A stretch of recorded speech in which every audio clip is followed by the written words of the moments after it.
All right, Rippers, good to see you again. Nice to have you back. Hope you've been enjoying the videos. Today, I'm going to teach you how to build a target stand. And the reason why is here at our local range, would you believe they don't allow steel targets? Yeah, well, I can understand that because sometimes people shoot them too close. But they don't even allow steel target stands. See, I used to use old realty signs that were beat up that they weren't using anymore, and I'd just put a piece of cardboard in there instead of a realty sign, and I'd stick it in the ground, put my targets on that, and away we'd go. Worked great, especially in the hard clay when it's in the middle of the summer. But they won't allow that anymore. You can't even have a wire frame. The little wire ones for 22s, not allowed. So you have to have wood. And then, of course, what do you know when you get there and you can't use all the targets that you just purchased somewhere else? They've got them there for sale for you for $20. $20 for 2 2x4s worth of wood, or one actually, and 2 2x2s. So I'm going to show you how to do it. Benny, get out of the way. All right, so what you do is the first one you're going to do, you're going to cut at 20 1/4 inches, right? That's your center board, okay? Then you've got your next one that you're going to cut at 23 1/4 inches. And then you're going to measure in and put a line 1.5 inches on each side. And what that is, that 1.5 inches is the thickness of a 2x2. So you go get one 8-foot 2x2 and cut it in half. Now, if you want a taller stand, you got to get a longer 2x2, right? Or just cut this 8-footer down to where you want it, right? Because you don't want one 8 foot tall. That's a little too tall. And then I just shave the bottom here. I use my little handy dandy knife. It's a MSR, United States of America, Bradford, PA, Currahee, D2 tool steel. It's got a thick, almost 1/4 inch spine. This is a great knife. Use this to shave this down, which I've already done. You can see it's sharp as a dickens. Anyway, so that way, you know, wood swells, that way it always fits, right? So you cut one of your 2x2s at 4 foot tall, or an 8-footer right in half, 4 foot each one, right? Then what you do is you're putting the center one is the shortest board you made. Then your 23 1/4 with 1.5 inches measured in on each side, you're lining it up in between those two lines. See that? Got how that goes? Right. So you line it up like that. And then you get your screw gun, you get 2.5 inch screws, because you're going to bury them a little. Here we go. See, you bury it in there good. That way they get in there deep and they don't come out on you. And then I like to stagger them. You know, if that one's there, this one's here. I just put 3 screws. That's all you need, and one in the center here. All right. So that's your first process, right? Then you take the other 23 1/4 board with 1.5 inches on each side, right? And you line that turkey up as well. And you get that so that the short board's in between. See that? So these are flush. Right here is flush, and right here is flush, right? And once you got that lined up, it feels good. You flip this sandwich over. It's a wood sandwich. And then you just do it again. So, got this screw here. Oh, quiet. And this one here. Watch out for them knots. They're a little tough. They don't like to let you screw through them, and they'll snap the heads off. So, if you snap the head off of a screw, just put another one on. Another one in there. So now you got your center section, see that? And you can kind of see how this is going to go. This is going to fit in between here. But now you need your legs that keep it from blowing over in the wind. So that's where these come in. These are 24 inches long, or you can make them whatever length you want. I try to make it even center, or even length, so that I can have a center section here, which is about 4 3/4, and that's what you're going to line up with this, right?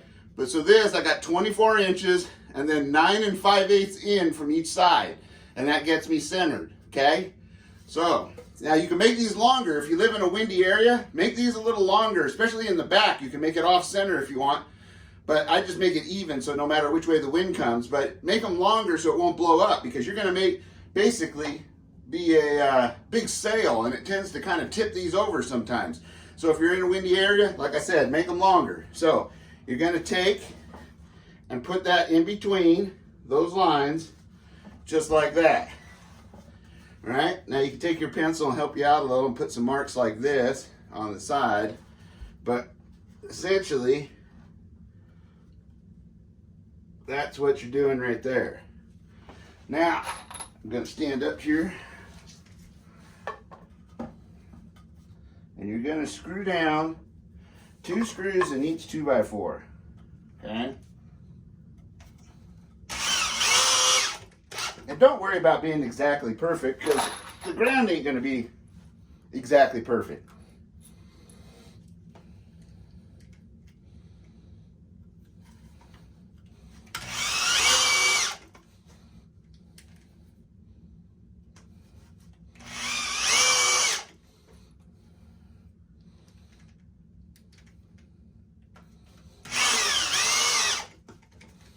Now, if you're worried about it too, you can use 3-inch screws, but now you just flip her over, take the other board that's 24 inches long, 9 5/8 in from each side. See that? Put you some side marks on there. And then we're gonna, again, put that in between. Okay?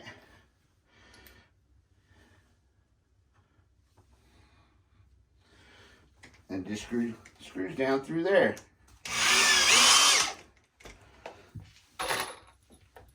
Now this is the base of your stand, of course, that goes along the ground. And the nice thing is these can kind of be 2 pieces, right? You've got your stand and you've got the base. And it's nice if you got some nice fresh wood. You know, don't need to get kiln drying. I like green wood because it's a little softer at first. All right, so there you have your base, right? Then you take your 4-foot stakes that you put in there, and they go right in like that. Now that's your stand. Now what you do is you go and get yourself, this is like that board that you make realty signs of, or for sale signs. They got it at Lowe's. And as you can see, I made it so that it's right on the outside edge so your targets fit in between. Because I did it before where my boards were right about here, and it just, every time I shot the furthest over target, if I was a little bit off, sometimes it just take and blow that piece of wood up. And that can happen, but you'll find that this is a tough target. It'll still hold together. So what I do is I come over here, I line up this corner, and I just give her a shot like that. Now these are some of these pan head screws like that, about 1 inch long. 3/4 is better, but they didn't have any. So, like you can see there, and I just put this right here. All right. Kind of square this up a little bit. All right.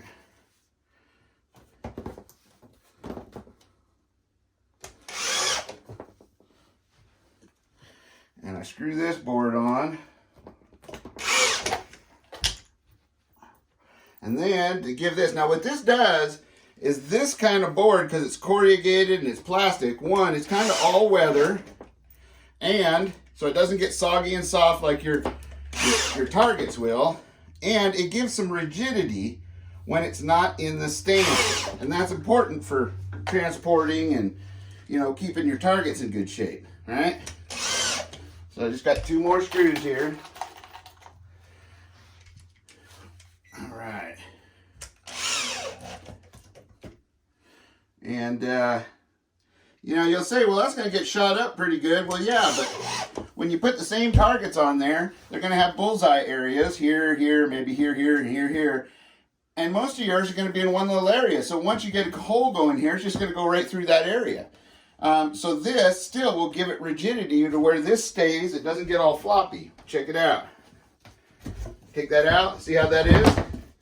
It holds up pretty good. And you can just fold this down, put it in the back of your rig, come out, stick them like this, and away you go. then you just tape your targets right to that. And then I like to use masking tape to cover holes when I shoot to make my targets last as long as I can. But you'll be surprised. I've shot these for, when I was shooting heavy, these would last a year or better before I'd have to replace this piece right here, this corrugated plastic board, right? Now, what I like to do to give it a little bit more beefiness is I'll take a piece of cardboard like this and I'll wrap it around like that, and I'll just tape it, right? So you can go like this. Show you here.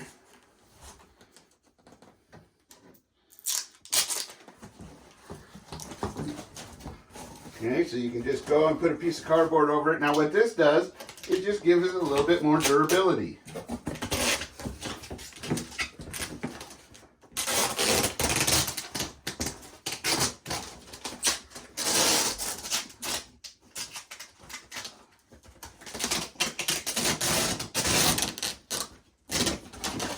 Almost need another hand.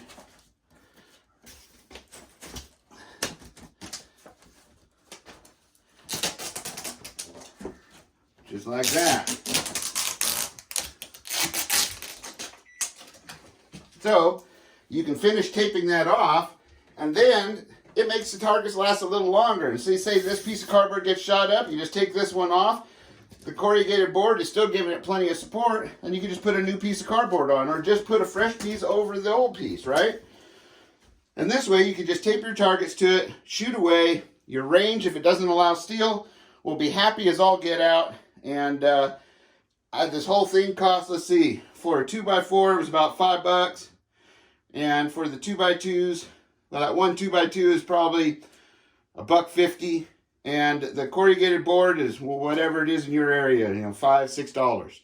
So as you can see, it's cheaper than buying it from them, and it's actually better because they just use a smaller stand. It's only about this big, right? Real skinny. They have a little piece of cardboard, not this corrugated board, which doesn't last long at all, that they give you. And they give you 2 legs, but the legs aren't 2x2.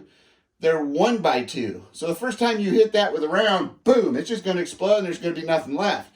And you will have spent $20 for a target stand that might last you a couple sessions, if any. And down here, the stand is made with 2x2s rather than 2x4s. Now you could do that, and I think it would still work fine. But I like the weight and the heaviness of this. It keeps it from blowing over, and it just lasts forever. The bases never wear out.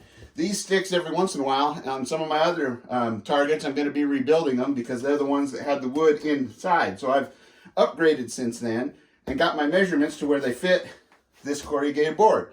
So I hope that helps you. I hope it helps you get out, have some fun, get out to the range, get some shooting done, get some practice being done, and be able to have a little project to do with your kids and then go out and test it at the range. They will be prouder than the heck of themselves for making the target stand and the target board that they got to shoot at.